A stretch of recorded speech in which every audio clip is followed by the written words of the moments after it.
to get something that can really target down. I feel like that's the idea because, like I said, talking to players, they say that Joy is the counter to Suyo, but that didn't happen, you know.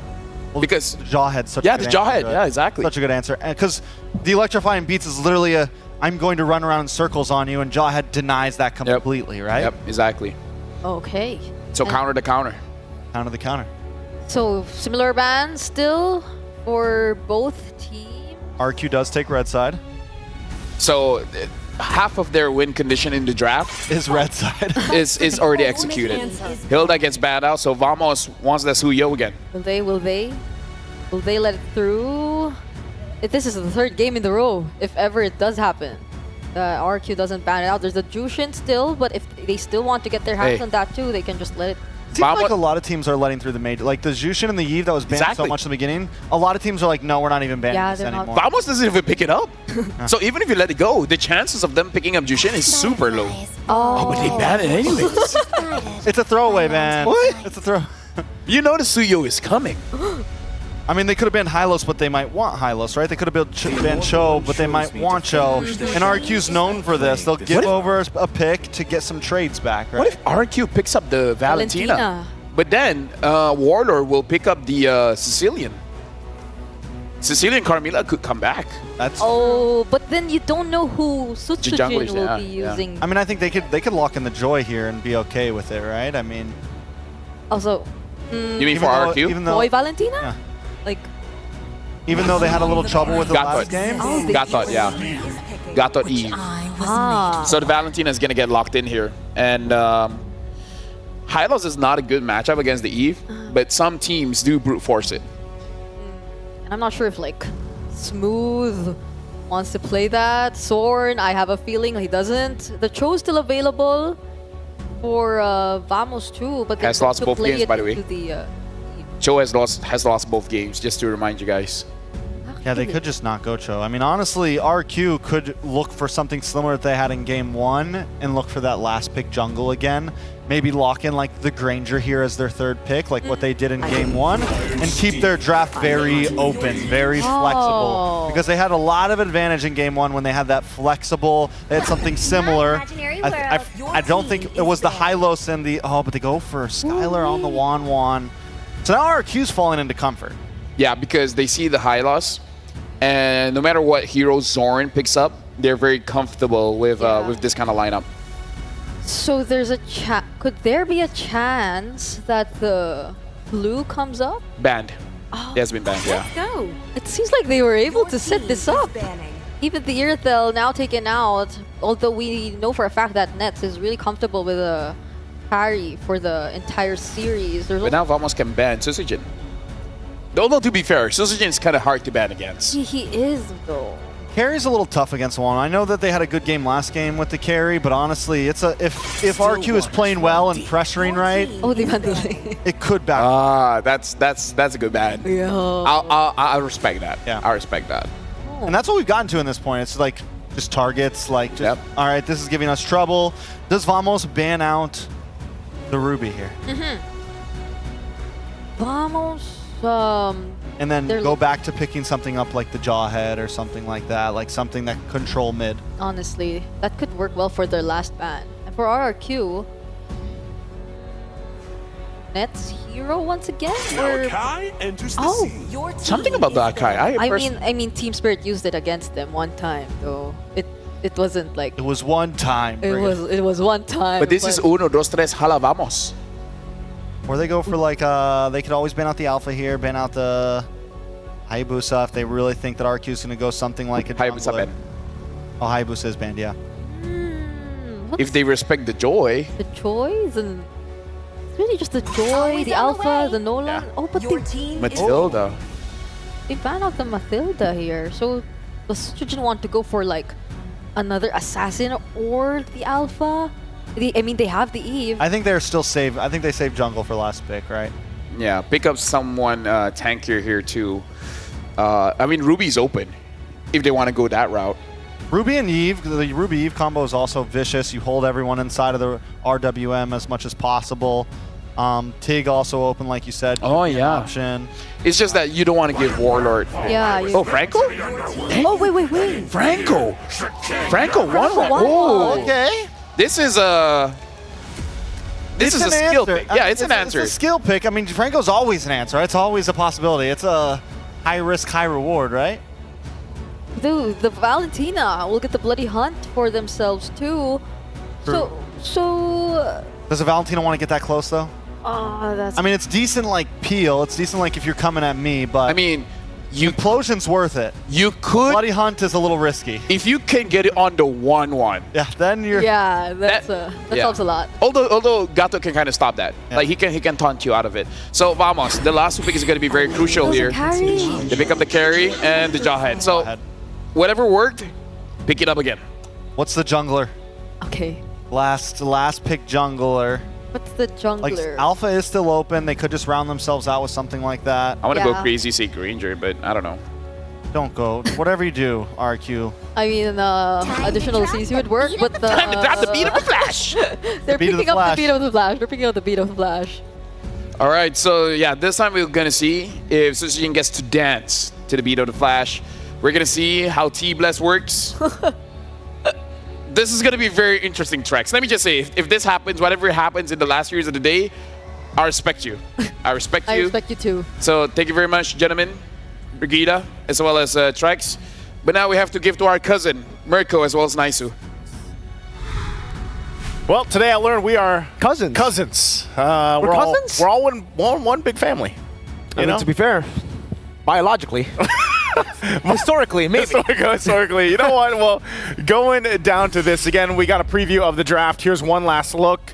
It's game 3. This is what we wanted, especially now that we're here in the knockouts. Yeah. You know, it's down to 1 game. Is going to be Team Vamos here, of course, from Malaysia. The hometown villains, like they like to call them, or it's going to be the Kingdom. RRQ Hoshi. We've just seen one of the fastest, or the fastest games in Game 2 that Team Vamos got a victory off of. This time around, we'll see how this all plays apart.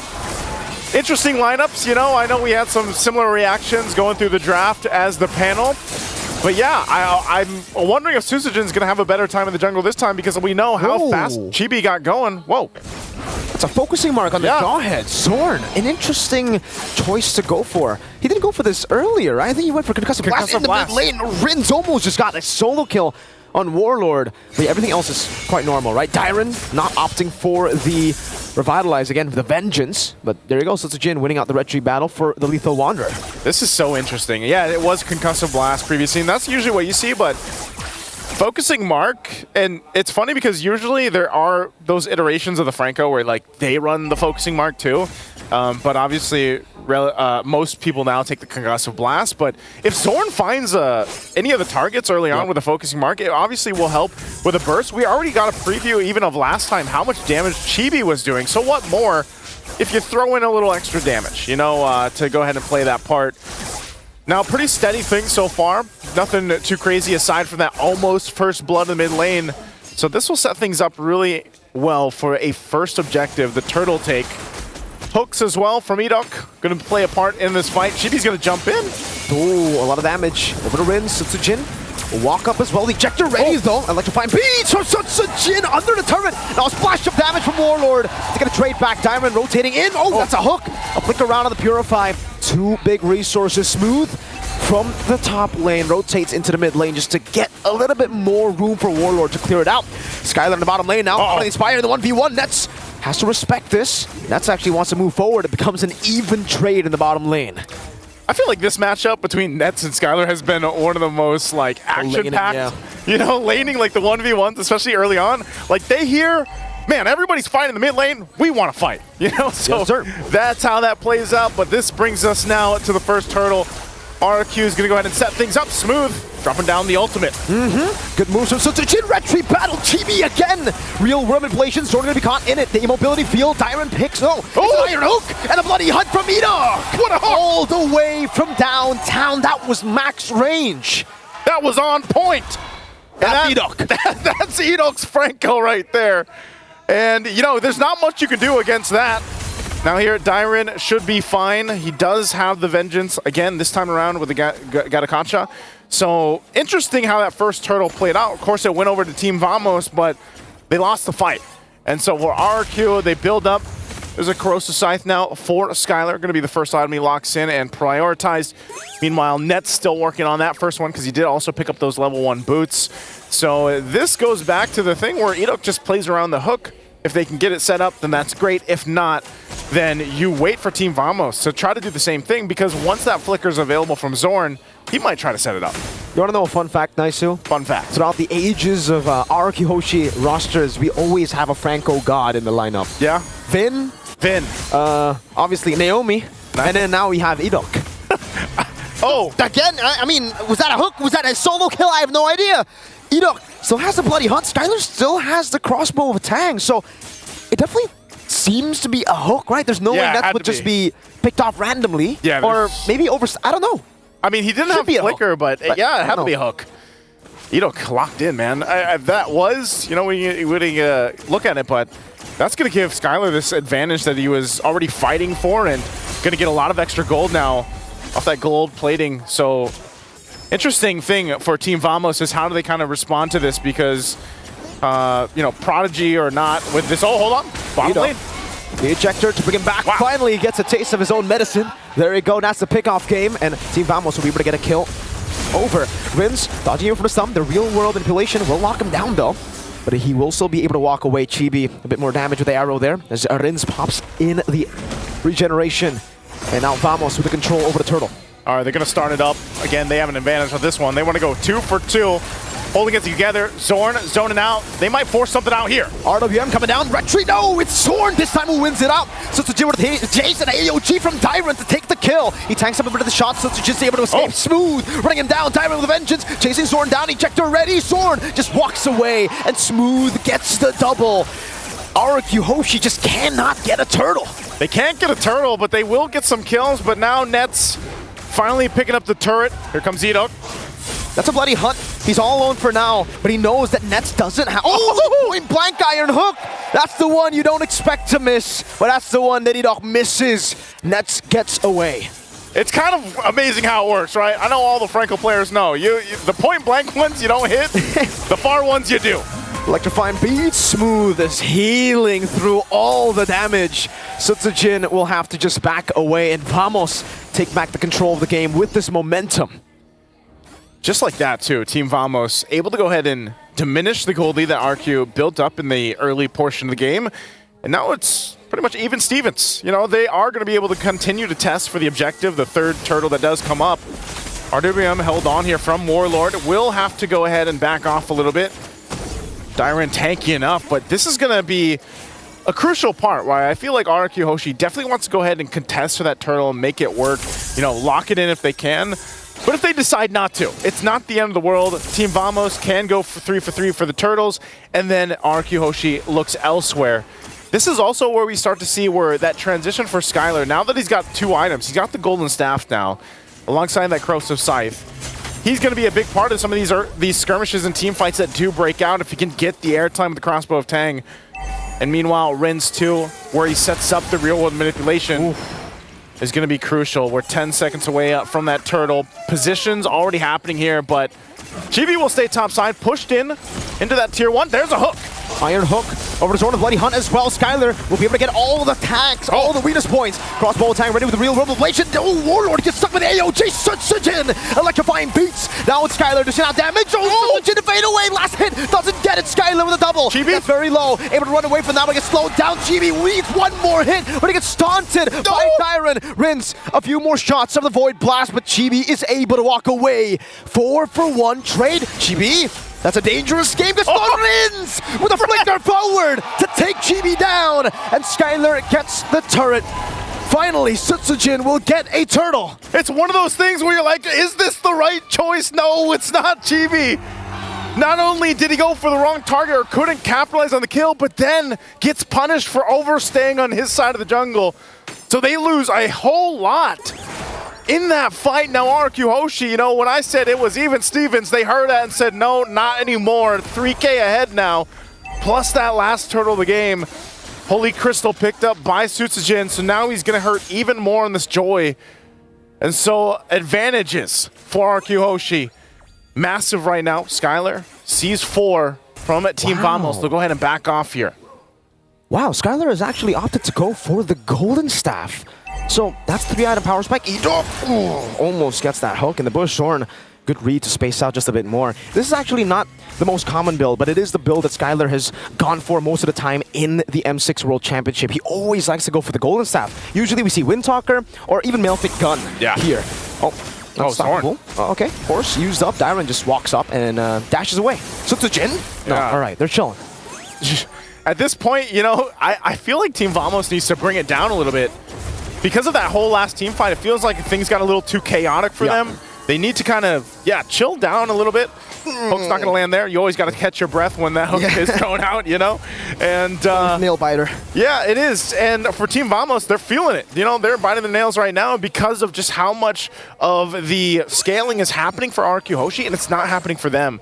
They definitely need to buy some more time, and I feel like this is also where it gets a little bit difficult for Zorn because we just saw it. You know, if he can go in with the Unstoppable Force and get the ejector off, that's great, but then honestly, with this kind of lead, he gets blown up so quickly, too, that he's just kind of out of the picture. There he is. So he does show himself, but that tier 2 does go down. Yeah, and there's no trade on the board right now. RRQ just cruising through some of these turrets up top, getting the far lane control. That's the Malefic Gun we were expecting as 3rd item, but he picks it up as 4th. So that's a Fed 1-1 right now, man. Great moves from Zorn, though, to actually just space away from these hooks. He's going to have to right now. He's also going to be the one front side alongside with Smooth. We'll see if they actually contest this. Sutsujin getting in position. It's being held here by Skylar. They could force the fight. A couple flickers available. That hook won't land, but they go in. RWM already. Sony Warlord in the back. Dyron popping a vengeance, but Nets will be able to deal with him. Zorn caught in the midst of it all. Skylar will be able to jump in. That's a bloody hook. Chibi again with a retribution.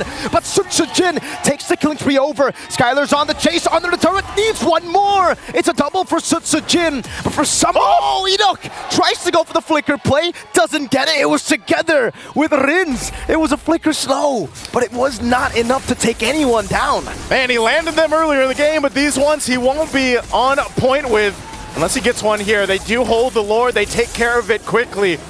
RRQ Hoshi, they lost the objective, but they'll win that fight on exchange and really just kind of negate the push that was coming through with that Lord. But Chibi, you know, against it, able to secure that at least for now, but they are going to lose the tier 2 now in mid lane, and they're back to the drawing board to try to find a way to turn the tide in this game, because right now RRQ Hoshi pulling very far ahead, 6K up now. All right, nice. So this is the part of the game where we actually get to talk about the pattern. I don't think it's a pattern anymore. You know, game 1, you could be like, all right, you know, might be lucky. That red tree win. Game 2 happens all over again. He got stopped 10 minutes. Game 3, they're winning, and it's still only 1 turtle. And that was the one that was for free. So Sutsujin hasn't gotten a single red tree win, this at least on neutral objective, right? He got a Lethal Wanderer win. Can we count that? If we do, that's 2. All right. Yeah. We can count that because, yeah, you got to give it up. Even when Chibi is down, he's still able to actually go for that red tree. You got to be able to respect that. And that's also why they've been prioritizing the Suyo. This is one of the heroes. You know, before it was, you know, the Lings or the Hayabusas that really helped you do that. Well, now Suyo's the flavor of the, I would say, year, month, whatever it is, the patch. And that's the thing. So even if he's down, he's still able to go ahead and contest. And if he continues to do that, it might buy Team Vamos enough time in this game number 3 where they possibly turn the tide. And honestly, for Nets has been able to farm up pretty well. He's still quite a bit down in terms of against Skylar, but as long as he gets the spacing to work with and doesn't get caught out, he's only got a flicker, then they might be able to shred down some of that front line in a couple minutes. You know, they still got to buy some time. They're not really in the fighting form yet. And even with this Lord coming up here in less than a minute, it is still a decision that they have to make. Is it worth us putting the team in danger and an opportunity for us to get crashed down on, especially that there's a Gatakacha across from you? That's, I think, the question that Team Vamos has to ask themselves, because that could change the course, obviously, of the series, where maybe they decide to let it go and then they'd have to defend, or do they want to actually go and fight it out? 2 big items being picked up here for Team Vamos. Divine Glaive now for Warlord. Chibi with that Malefic Roar. Still, Enoch is going to do this all the time. Yeah. You know? You miss all the hooks you don't take, pretty much, at this point. Yep, that's true, you know? So he's just going to continuously shoot it out. This is a retry bait, right? But Suyo was actually not there. Skylar just picks up the purple buff. They were trying to go for the retry bait. No one was actually there, so I think they should be aware that the Suyo hasn't revealed himself in a while now. That's an iron hook over to Smooth, the Bloody Hunt as well. Oh, instant crossbow of Tang! He bought the winner crowd a bit too late. Sunsujin runs him down. A great angle to get the real world manipulation. And Skylar gets a double. RRQ Hoshi, they take control of the game. He hasn't been landing the shots, but once he does, it looks like it might be game over. Might be game over here. They're going to work on the base turn to the bottom side, and they post up ready to end the game. Warlord trying to divert the minion waves into the top lane. Throw the flicker backwards. The minion waves will be dealt with, but that's just one. There's another wave in the bottom lane. RQ looking for it. Warlord with a splash of damage. In the mid lane they go. Base turret going to be taken down slowly but surely. Warlord really low. Sunsujin looking for the angle. The iron hook will go and whip again. The glorious pathway from Smooth as he respawns back in the game. And RRQ Hoshi will say, we are happy with turret number 3 in the mid lane. We will go to the Lord. They'll go to the Lord. They'll secure themselves to the objective. And Team Vamos, I asked the question earlier, do they want to go and actually try to contest things out? They got a nice wave pushing up top, but it's that hook that still set things up, started the fight. And you mentioned it, Chibi was in position, but then he got spotted out too and had to respond. For a second there, Naisu, yeah, I got deja vu to the CFU game. Did you? It was a 1-1. It was 2 members. Hey, I would be lying if I said I wasn't shaking. You know what? I think a lot of people can't count out any Malaysian team at this point, but here we are. Lord pushing into the mid lane. We'll see if they're able to defend against this. He gets a taunt over to Chibi. Baits up the skill 1. That's an iron hook and the crossbow tang ready. Skylar can wait out the winner crown. Eat up with a flicker route. Now crossbow tang to Smooth. Now to Warlord. Skylar's going crazy with a crossbow and tang. The immortality buy from Edok. Sunsujin buys the immortality as well. Now Nets free hitting. It's going to be Sunsujin to take the kill. That's a monster kill. Even with the shutdown. RRQ Hoshi will prevail 2-1. And the kingdom rises, cutting down the hometown villains with a decisive strike. RRQ sends Vamos to the lower bracket, proving their dominance once more. A phenomenal performance from both these teams. RRQ Hoshi came in swinging in game number 1. Game number 2, Vamos. It's the high highs and the low lows of Vamos. When they get rolling, when they have the momentum, you see a 10-minute game. Yep. But when they don't, you see game number 1 and 3. Definitely a great performance, great series. Let's throw it over to the panel to break down the game. GG's for both teams, but it's high highs, low lows. Chibi's either the MVP or, you know, he just gets shut down over and over again. To be fair, he still was able to secure the objectives a bunch of times, but that didn't make much of a difference when it came to Skylar being online and just looking for all the targets and constantly being able to stack the crossbow of Tang. Yeah, I mean, also Kez Cutie being so strong on that red side draft with relying on the Wan, knowing that the Franco was probably going to come in later, just having, which supplies a very similar thing to what the Cho supplies for them. Same thing that the Ruby Nuke gets a shutdown, it can pull people in. And Edok, man, just showing continuously that he's got something else up his sleeves and is able to make plays for his team. I mean, just Edok's mere presence on the map, it felt like Sorn wasn't able to do Sorn things. He felt afraid of actually going out. I mean, we saw the emotes, yeah, but like in terms of being able to get in the head of the brushes and the positions, it didn't feel the same. They were so restricted in terms of movement, and I think that's one thing. Like, there was a lack of face check in terms of the Team Vamos and their previous lineup. Vamos definitely has a lot to figure out, and they potentially have a lot of time because they're dropping to the lower bracket, so that's quite a lot of games. But before we even talk about that, before we even go and have a discussion about the game just now, after this we will be having an interview with Rose as well as RRQ, where again they did phenomenally well, and Skylar's 1-1 that game. Probably has the fastest Trinity build that I've seen in a while. Like usually we see it in 8-9 minutes. I feel like he just finished it around 7. But with that being said, looking at the stage, looks like everything is all well and ready. So we're throwing it over to the stage with Rose as well as 2 members of RRQ. the kings of the kings have just dropped the anti-heroes to the lower bracket. And with me here from RRQ Hoshi, we have Sutsujin and Dairen. Hi guys, how are you? Are you guys tired? Very tired. Very tired. Dairen, how are you? I'm fine. You're fine. Are you tired? No lah. No, not tired. Because win. Because you guys won. You know what? I agree. If you win, you are not tired. Okay, maybe you guys can take me back to game 2. Sutsujin, what happened in game 2? Did you guys actually expect to lose against Vamos? Actually, game 2 just a lot of misplay, I think. A lot of misplay. Yes. Game 3, how did you guys discuss backstage to bounce back for game 3? Our coach just tell us to reset. Don't need to think about the pause and just go on. Just go on. Okay, I like that. I like that. Now, Dairen, I have a question for you. We all know that RRQ Hoshi was the first team to qualify for knockout. So you guys actually had a long break, right? What did you guys do during your break?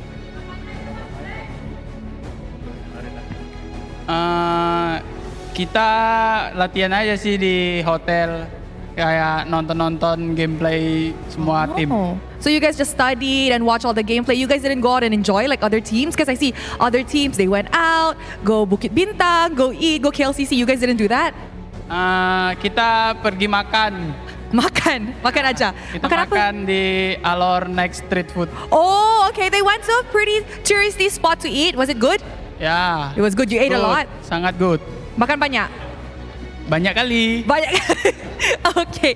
Now, Sutsujin, another question of mine is, why did you guys decide to pick Ling? I feel like now in this patch, we don't really see Ling much. And if we do see it, it's a 50-50% chance of winning and losing, right? Yeah. So, what made you guys pick Ling? We already training Ling so many times, so that's why we we confident to play Ling. Oh, that's why you're confident to play Ling. Yeah. Will we see any other like good or unorthodox pick from you in the jungle? Yeah. Confirm. Okay, Dairen. Later's match, TLID versus Team Spirit, will determine who you guys will meet in the upper bracket. Who do you want to meet, Dairen? Do you want to meet Team Liquid Indonesia or Team Spirit? Upper bracket. I choose Team Liquid. You choose Team Liquid. Why? Ya, Tim Liquid harus apa? Tim Liquid harus win karena nggak boleh kalah kalau dari Indo. Oh, okay. Team Liquid has to win because they cannot lose since they're from Indo. Okay, I like that. So, but what will happen if you guys meet them? Will you win or will they win? Bila jumpa di upper bracket, siapa mau menang? Ya, I confident. You're confident? Ya. Berapa persen confident?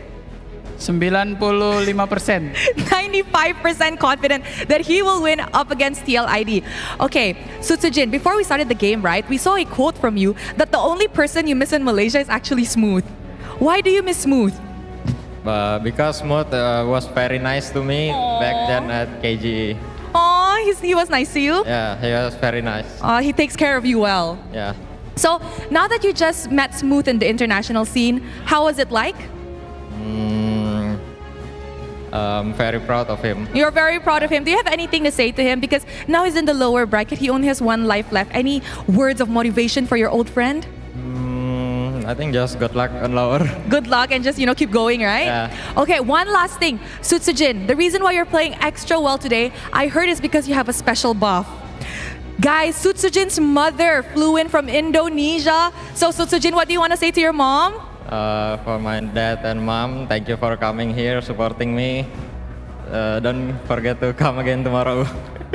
Oh, that's so cute. I'm sure your mom and dad is very, very proud of you, Sutsujin. Thank you very much to Sutsujin and Dairen. Thank you. Congratulations as well. And with that, let us throw it back to the panel to talk about what happened in this amazing Best of 3 series. A lot to dive in for sure, but maybe we should talk more about Sutsujin. Just for a little bit. He was so good. Sutsujin was So amazing. good. He was good. One of the best junglers I've ever seen. Yeah. That Joy performance. Dude, that was From insane. him? And I think the best part was in game 2, he had a rougher performance. Yeah. And then was able to brush himself off and come back game 3 and just played phenomenally. From even securing a few more objectives, to getting those kills, to always being in the back line, to being an aggressive but also supportive jungler. I mean, like, Suya was deleted. Like, he just came in and dropped the beat of the Flash. He dropped the beat of the Flash. It seemed like he wasn't even afraid to go up against Sword or like get past Sword even in that entire game of the Joy. Also accompanied by, of course, that Franco 1-1 duo that I feel... I hit Franco, man. I don't know. I was thinking like, even if Team Vamos did want or try to focus on the gold lane, it felt like Irok was always there too. I mean, like, again, they're playing gold lane weak side, so they're not gonna be traveling towards the gold lane that often. Like, if they do, it severely slows down their rotation. And we saw that they do visit the gold lane every once in a while, and that did, in fact, slow down their rotation. You know, I think where the Franco really shined so much, the Valentina's weak against it because there's no way to really poke and check bushes. They had no way to bush check at all. I mean, there was no long-range poke on their team at all. So pretty much you're either going into a bush and risking your life, or you're just not checking them. And once the fear of Franco gets put in you, once a couple hooks land, then you could already see Vamos was even getting more and more nervous and just constantly giving up space. Can I talk about the timings here? Because Skylar completed his 3 items in 7 minutes and 30 seconds. Now that's fast. And to put it into perspective, Nats finished his 3 items in 10 minutes and 57 seconds. Over 3 minutes worth of difference there. Yeah, and I think at less than 5 minutes into the game, or at 6 minutes, we've seen the 2K gold lead between our gold laners just keep on growing. And I really agree with what Trex has mentioned earlier about range. There was little to no range for Vamos, and it felt like they always had to fight against RRQ head on. They always had to put themselves out there. But RRQ were okay with that because 1-1 likes melee targets. I mean, let's talk about the real manipulation as well. Once Vamos feels like they're in an okay positioning, all of a sudden Eve is there and it's like, you think you have good positioning? Right? There's no such thing of good positioning here. Yeah. When you're up against these heroes. And I think that was definitely, like I said, RQ, their draft right now feels very comfortable, and they're not willing to, I mean, they're very willing, Kescuity is very willing to kind of break the rules a little bit, throw in something like a Franco, and that's where we're seeing so many teams shine, where they're able to throw in that one hero here and there that shakes things up, as long as it works, and RQ knows how to make it work. Yeah, it's honestly like a very pick-off-oriented composition, or at least for their win conditions in the early for Team Vamos, against RRQ Hoshi, whose lineup really thrives in like all those AoEs, all those means to just zone out and provide the box for their other members. And so they were really able to play around that, just that. So Team Vamos, it felt like their most crucial condition in the early was denied completely by RRQ, simply because they couldn't set things up. If they did go and try to attempt for at least an ejector play, there could be immediate answers. There could be Avatar of the Guardians, real-world manipulations, as you've mentioned, just coming in all from types RRQ. of things. You know, we saw it happen at GB very early on when a fight could have gone to them. But before we get to that, MVP is going to be Skylar once again, 5-0-6 on this 1-1. And this has become, I mean, right now I feel like he's one of the only marksmen right now, gold lane players, that can just play this hero free will, like over other things that would be considered meta, instead of the Granger or something like this. And the team has faith in it, and he looks good on it. He doesn't exactly need to play the Bruno or the Granger, this or that. He can pick up the 1-1, and it's still something you have to deal with. I couldn't count the number of crossbow tanks I've seen during the entire series. You know, and I think against a lineup whose heroes are very high in terms of mobility, it wouldn't be as easy of a task, especially if there's this hero assigned to always hunt you down. But that's another thing, I feel. Like, from Team Vamos' side, you couldn't expect anyone to just penetrate the backlines of RRQ Hoshi and hunt Skylar down, because there are other heroes from RRQ Hoshi who would anticipate that from you and go ahead, just throw out all of their AoE skills to make sure that you gain no access. Some interesting interaction here. So when Eve uses the real manipulation, and then you stun her, she doesn't get stunned. She just can't tap the screen. Yes. However, it looks like when Valentina gets hit, she gets stunned. Oh, she has the real world manipulation up. Then she gets stunned. Because I saw the Gato Kacha land the Avatar of the Guardian. I don't know if Warlord just canceled it early or that attribute of being CC immune is not registered. It's exclusive to Eve. It's very possible. I could be wrong. Like Warlord could have canceled it. I haven't played a lot of Valentina into Eves, but